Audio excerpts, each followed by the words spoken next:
3 hours later.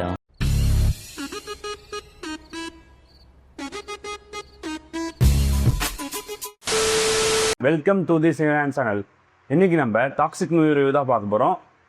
ரிவ்யூவாக ரோஸ்டான video போகிறப்போ உங்களுக்கு தெரிஞ்சிடும். இந்த மூவியில் வந்து யஷ்ஷா ஆக்ட் பண்ணிக்காரு, ப்ரொடியூஸ் பண்ணிக்காரு அண்ட் ஸ்க்ரீன் ப்ளேவும் ரைட் பண்ணிக்காரு. அவர் கூட வந்து கேரா பண்ணி லீட் ரோல் ஆக்ட் பண்ணியிருக்காங்க. சப்போர்ட்டிங் கேரக்டர்ஸாக நயன்தாரா இருக்காங்க, யோமா குரேஷ் இருக்காங்க அண்ட் நம்ம ருக்மிணி வசந்த் இருக்காங்க. அந்த மாதிரி ஒரு பெரிய கேஸ்டே போகுது. டைரக்ஷன் வந்து கீது மோகன்தாஸும் இருக்காங்க. கீது மோகன்தாஸ் வந்து ஒரு ஹிந்தி ஃபிலிம் மேக்கர் தான். அவங்க வந்து இந்த படத்தை வந்து ஹெல்ம் பண்ணுறப்போ வந்து ரொம்ப ஒரு ஆன்டிசிபேட் ஆச்சு.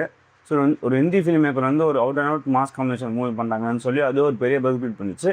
And with Yash who didn't make a movie for 4 years apple KGF 2 அப்படின்றப்போ இந்த பஸ் வந்து இன்னும் ஹையப்பாக கிரியேட் ஆச்சு.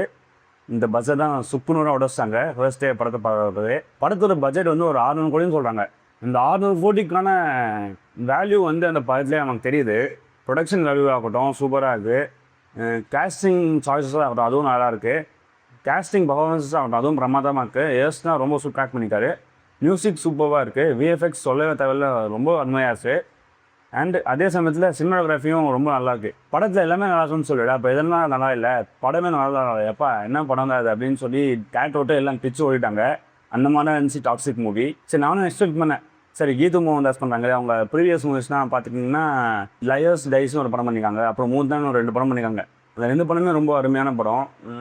ஒரு டிஃப்ரெண்ட் பாலிடிக்ஸை பேசும். ஸோ அந்த மாதிரி தான் ஒரு 2 படமும் இருக்குன்னு சொல்லி நான் எக்ஸ்பெக்ட் பண்ணிட்டு போனால் நான் அந்த மாதிரி தான் இருந்துச்சு படம்.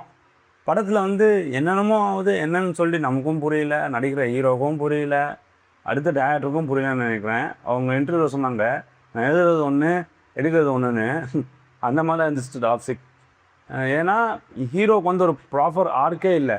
படம் வந்து 3.5 hours இருக்குது. அந்த ஹீரோக்கு வந்து ஒரு சூப்பர் வாக்கு வச்சு கடைசியாக ஒரு ரெமிஷன் வரையாக வச்சு ஒரு சேஞ்சாவது பண்ணிக்கலாம். கடைசி வரைக்கும் இல்லை நான் மல்முட்டை தான் அப்படின்னு சொல்லியே சுற்றிட்டு இருக்கான். வரான் வில்லன்ஸை போடுறான். அவங்க வில்லன்ஸ் வந்து இவங்களுக்கு என்ன பண்ணான்னு கேட்டால் அதுவும் சொல்ல மாட்டாங்க. அவங்க என்னடா சொல்கிறேன் தெரியாது, சொல்ல முடியுது சொல்கிறேன்.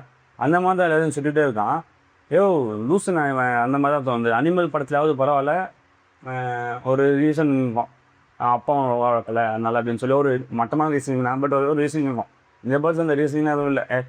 லூசு தான் அப்படின்னு சொல்லி அவனே ஒத்துக்கிறான். எனக்கு ஒன்றும் இருந்தால் புரியல. இந்த படத்துக்கு 3.5 மணி நேரம் எடுத்தாங்கன்னா புரியவே இல்லை. இந்த படத்தை வந்து ஒரு 2 மணி நேரத்தில் சொல்லியிருக்கலாம். சொல்லியிருந்தாலும் படம் மட்டமாக ஒழிக்கும். இருந்தாலும் எதுக்கு 3 hour? அந்த எனக்கு இன்னொன்று ஆன்சர் புரியல. 3 hour கொஞ்சம் கம்மி பண்ணிங்கன்னா இந்த 600 கோடி பட்ஜெட் வந்து ஒரு 300 கோடிக்காவது மாறி இருக்குமோ என்னமோ. 600 கோடி எனக்குலாம் மனசே ஆற மாட்டேங்குது. 600 கோடியை போய் இந்த குப்பை எடுத்துன்னு சொல்லி எனக்கு அவ்வளோ காண்டாகுது.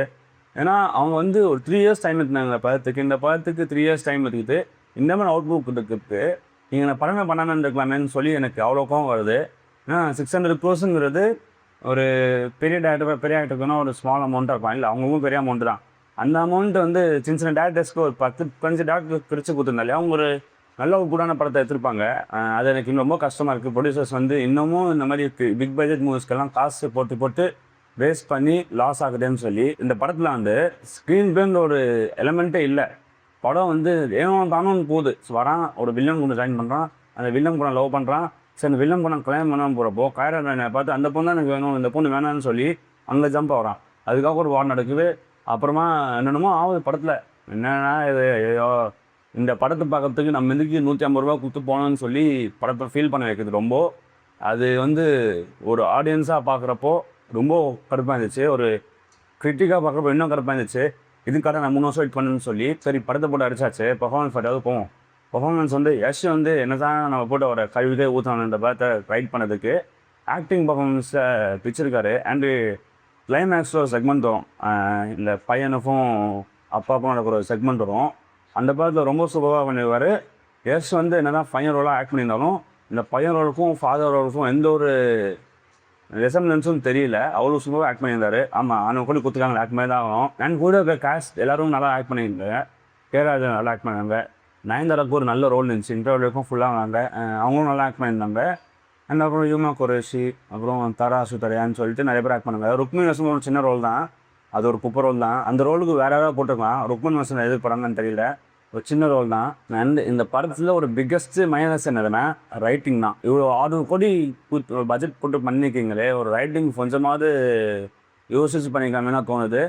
ரொம்ப மட்டமாக இருந்துச்சு ரைட்டிங். நான் பார்த்ததுலேயே one of the most worst written மூவினா டாக்ஸிக் தான் சொல்லணும். படத்தில் ரைட்டிங் என்னாலும் ரைட்டிங்னு சொல்ல முடியும், ரைட்டிங்கே இல்லையே, அதுதான் பிரச்சனையாக இருக்குது. ஜீத்து மோகன்தாஸ் மேலே ரொம்ப நம்பிக்கை வச்சுருந்தேன். என்னை வந்து பாகுபலி கட்டப்பா மாதிரி முதுகிலே பிடித்தாங்க சர்க்குன்னு.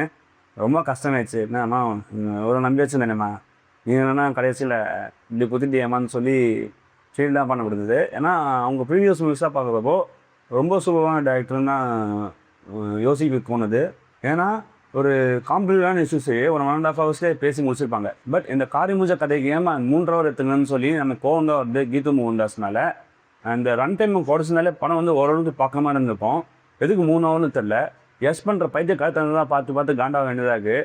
இந்த 2 ஹவரில் கம்மி பண்ணியிருந்தா எஸ் பைத்திய காத்தானதாக பார்க்காம கொஞ்சமாவது படத்தினாலும் ஒரு இன்ட்ரெஸ்ட் வந்துக்கணும்னு தோணுது. பட் அதுவும் வரல. அவ்வளோதான், இனிமேல் முடிஞ்சு போயிடுச்சு. படம் காலி, வேறு ஒன்றும் சொல்கிறதுக்கு இல்லை. பட் சினிமாட்டோகிராஃபி அண்ட் டெக்னிக்கல் வைஸாக படம் வந்து ரொம்ப பிரமாதமாக இருக்குது. சினிமாகிராஃபி ஆகட்டும், மியூசிக் வந்து ரவி பாஸ்கர் வந்து பிடிச்சிட்டாரு. படம் வந்து மொக்கையாக போய்ட்டுருக்கும். அப்போ திடீர்னு ஏதோ ஒரு மியூசிக் போட, அந்த மியூசிக் நல்லாயிருக்கும். அதுதான் வந்து இந்த படத்தில் வந்து கொஞ்சம் பேரையாவது உட்கார வச்சுன்னு நான் நினைக்கிறேன். மியூசிக்ஸ் நல்லா பண்ணியிருக்காங்க. ஆமாம், ஃபைனலாக அவனா 600 கோடி பட்ஜெட் ஆச்சு. That's it for the video. இந்த வீடியோ உங்களுக்கு பிடிச்சிருந்துச்சுன்னா லைக் பண்ணுங்கள், கமெண்ட் பண்ணுங்கள், ஷேர் பண்ணுங்கள். அண்ட் இதே மாதிரி உங்களுக்கு நிறைய வீடியோஸ் பார்க்கணுன்னா தி சினிமான் சேனலுக்கு சப்ஸ்கிரைப் பண்ணுங்கள். தேங்க்யூ.